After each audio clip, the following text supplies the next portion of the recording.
Everyone, एक से ज़्यादा अकाउंट रखने वाले को होगा प्रॉब्लम, चाहे आप वो पेमेंट्स बैंक रखो, यानी कि Paytm payments bank, Airtel payments bank, Jio payments bank, या आप स्टेट बैंक, कनाडा बैंक, या जो भी बैंक आपके एरिया में पड़ता है उस अकाउंट में अगर आप लोग बहुत ही लोग ऐसे होते हैं कि कम से कम 4 से 5 अकाउंट भी ओपन करवा लेते हैं, चाहे वो पेमेंट्स बैंक में हो या एक प्रॉपरली बैंक में, स्टेट बैंक, कनाडा बैंक, इस सभी बैंक। और इन सभी बैंकों में ऑब्वियसली अगर आप 18+ हो तब आपको एक डेबिट कार्ड दिया जाता है।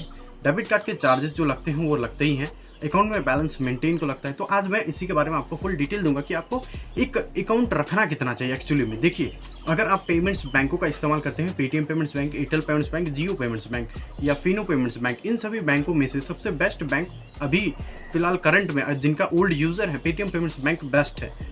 जीरो बैलेंस के साथ आपको ना ही कोई मेंटेन चार्जेस देने पड़ते हैं। सिर्फ अगर आप ATM card, physical debit card लेते हो तो उसके आपको 250 रुपये पेमेंट करना पड़ता है और ईयरली 150 रुपये चार्ज देना पड़ेगा, और उतना आप वसूल भी कर लेता हूँ उस डेबिट कार्ड से।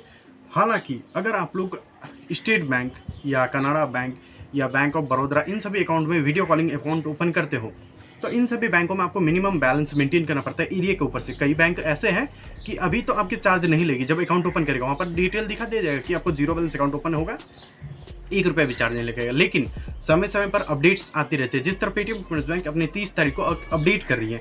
इस अपडेट्स में उन्होंने ज़्यादा कुछ चेंजेस नहीं किए हैं, सिर्फ मैंडेट का 100 रुपये लगा जाएगा आपको। पहले ई मैंडेट फ्री था। ई मैंडेट क्या है कि आप कोई भी EMI करते हो तो ऑटोमेटिकली पेमेंट का सिस्टम जो है वो पेटीएम में आ चुका है। और अगर आप किसी स्टेट बैंक या किसी अदर्स बैंक में 2-3 अकाउंट, मेरे हिसाब से आप state bank of India, Paytm payments bank रखो, 2 अकाउंट रखो, चाहे आप पेटीएम रखो या स्टेट बैंक रखो, आपके मर्जी। आपके जो एरिया में है सबसे नज़दीकी ब्रांच जो है उस में एक अकाउंट ओपन करके आप उसी का सब कुछ यूज़ कीजिए, क्योंकि नज़दीकी एरिया में आप अगर कुछ भी पैसे उसी का प्रॉब्लम होता है, कटता है, तो आप नज़दीकी एरिया में जाके पूछ सकते हो। आप ऐसा अकाउंट खुलवा लो जिसका आप ब्रांच ही नहीं है, ऐसे में फ़ायदा क्या, आप ब्रांच में जाके विजिट करके कोई बात ही नहीं कर सकते हो। इसीलिए मैं रिकमेंड करूँगा आपके एरिया में जो ब्रांचेस है उस ब्रांच में अकाउंट ओपन कीजिए, सही रहेगा। और अकाउंट भी ऐसा ओपन कीजिए कि आप 2 से 3 अकाउंट ही ओपन कीजिए। 3 अकाउंट भी मेरे हिसाब से बहुत ज़्यादा होगा, 2 अकाउंट कीजिए, क्योंकि एक अकाउंट में बैलेंस मेंटेन होता है, उसके बाद ATM के चार्जेस होते हैं, चेकबुक किसी करवाते हैं उसके चार्जेस, बाउंस चार्जेस, मतलब बहुत सारा charges, SMS alert charges, email statement. अभी तो फिलहाल बहुत ही बैंक नहीं ले रही है, लेकिन कुछ सालों में 100% है कि आपको चार्ज देना पड़ेगा, क्योंकि बैंक जो है धीरे धीरे करके जो पेमेंट्स बैंक है जीरो बैलेंस अकाउंट में, उनमें भी धीरे धीरे अपडेट्स आ रहे हैं। तो 100% है कि आने वाले समय में सभी बैंक अपना अपना चार्जेस दे देंगे।